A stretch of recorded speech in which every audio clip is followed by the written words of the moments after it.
Hello বন্ধুরা, আসসালামু আলাইকুম। পাপড়ি মাশরুম অ্যান্ড অ্যাগ্রো ফার্মের পক্ষ থেকে সবাইকে শুভেচ্ছা। আশা করি সবাই ভালো আছেন। একজন শ্রদ্ধেয় আপু জানতে চেয়েছেন, আমিও নতুন, আমারও অনেক প্রশ্ন।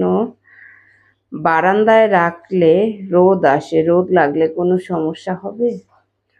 আমার অনেকগুলো ভিডিওতেই আমি কিন্তু রিপিট করি, এ কারণে যারা জানেন না তারা যাতে জেনে নিতে পারেন অথবা ভুলে যাতে না যান, সে বিষয়টা মাথায় রেখে আমি অনেকগুলো ভিডিওতে রিপিট করি। কোনোভাবেই মাশরুমের গায়ে রোদ লাগানো যাবে না। রোদ এবং আলো দুইটা আলাদা জিনিস। অনেকে মনে করেন আলোর জায়গাতে হবে কিনা, আলো আসতে পারে, কিন্তু কোনোভাবে রোদ, সূর্যের আলো, সূর্যের রোদ এটা আসা যাবে না, তাহলে মাশরুম বিষাক্ত হয়ে যায়। আপনি ঘরে খাবারের জন্য হোক আর বাণিজ্যিকভাবে হোক, এই বিষয়টা অবশ্যই সতর্কতার সাথে আপনাকে খেয়াল রাখতে হবে। অন্যান্য চাষাবাদের মতো মাশরুম চাষ না, একটু ব্যতিক্রম।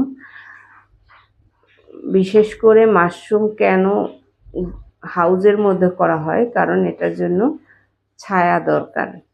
শীতের সময় বাতাস ক্ষতিকর, গরমের সময় বাতাস উপকারী।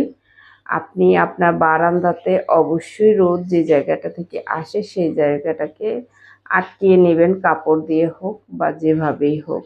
তবে খেয়াল রাখতে হবে বাতাস আসার জন্য আপনাকে পর্যাপ্ত জায়গা খোলা রাখতে হবে, পুরো বারান্দাটা আটকিয়ে দিবেন না। যে পাশে আপনি রাখবেন সেই পাশটাতেই শুধু রোদটাকে আটকিয়ে রাখলেই হবে। তাহলে আপনি নির্দ্বিধায় মাশরুম চাষ করে নিজের পুষ্টির চাহিদা মিটাতে পারবেন, পারিবারিক পুষ্টির চাহিদা মিটাতে পারবেন। যারা জানতেন না তারা জেনে নেবেন, কারণ না জেনে আপনি যখন মাশরুম চাষ করবেন, আপনি অনেকে আছেন বলে থাকেন যে আমি ছাদে মাশরুম চাষ করতে চাই, আমার ছাদে বাগান আছে, এ ধরনের প্রশ্ন আমরা অনেক পাই।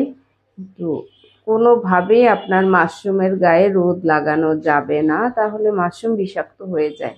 এই বিষয়টা অবশ্যই সতর্কতার সাথে খেয়াল করে আপনাকে মাশরুম চাষ করতে হবে। ভালো থাকুন, সুস্থ থাকুন এবং নিজ ঘরে ঘরে মাশরুম চাষ করে নিজের পুষ্টির চাহিদা মিটিয়ে তুলুন। ভালো থাকুন, আল্লাহ হাফেজ।